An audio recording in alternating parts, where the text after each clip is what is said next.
भारतीय इतिहास में एक ऐसा दौर भी था जिसे अक्सर स्वर्ण युग या गोल्डन एज कहा जाता है। हम बात कर रहे हैं गुप्त साम्राज्य की। लगभग चौथी से छठी शताब्दी के बीच का ये समय सिर्फ एक राजनीतिक ताकत का नहीं, बल्कि एक जबरदस्त बौद्धिक और सांस्कृतिक क्रांति का भी केंद्र था। पर सवाल ये है कि क्या यह वाकई एक स्वर्ण युग था? तो चलिए जरा गहराई से देखते हैं कि इस दावे में कितना दम है। तो पहला सवाल यही उठता है कि आखिर वो कौन सी बातें हैं जो किसी दौर को स्वर्ण युग बनाती हैं? क्या ये सिर्फ बड़ी बड़ी लड़ाइयां जीतने से होता है, या फिर इसका लेना देना समाज की सोच, उसकी कला और विज्ञान की तरक्की से है? अपने इस विश्लेषण में हम इन्हीं पैमानों पर गुप्त काल को तौलने की कोशिश करेंगे। देखिए, कोई भी स्वर्ण युग बस एक चीज से नहीं बनता, वो तो एक पूरा इकोसिस्टम होता है। गुप्त काल में ठीक यही हुआ।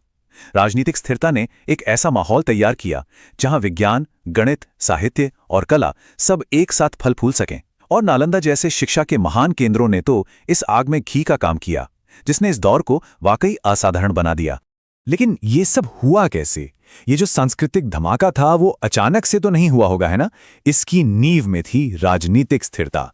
देखिए, किसी भी समाज में कुछ नया सोचने या बनाने के लिए शांति और सुरक्षा पहली शर्त होती है। तो चलिए पहले इस साम्राज्य की राजनीतिक नींव को समझते हैं।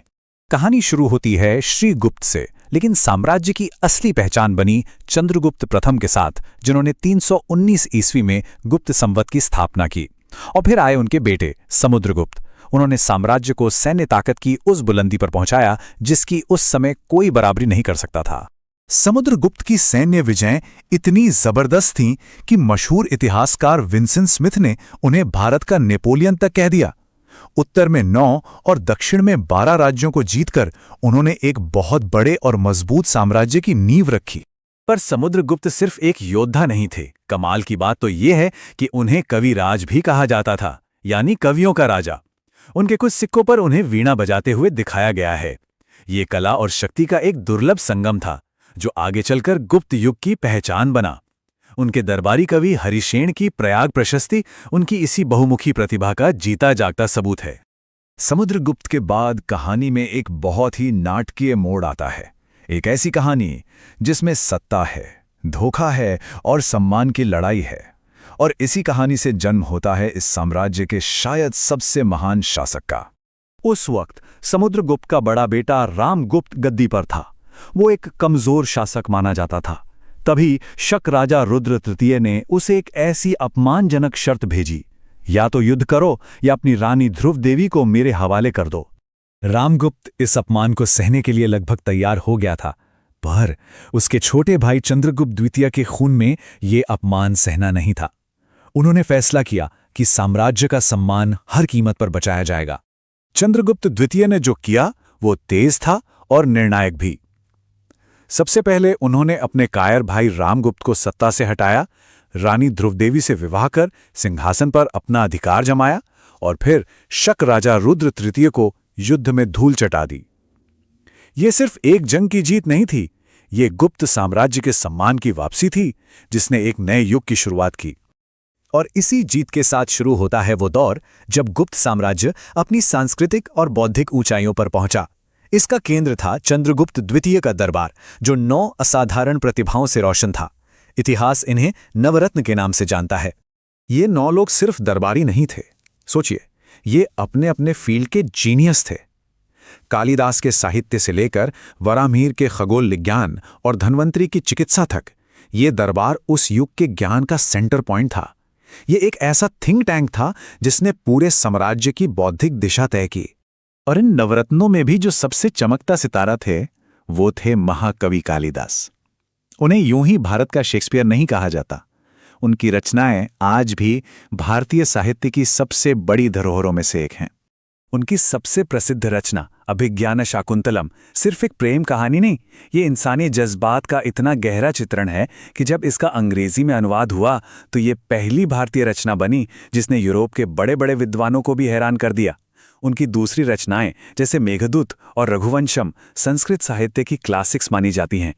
तो एक तरफ साहित्य का ये शिखर था, तो दूसरी तरफ विज्ञान भी आसमान छू रहा था।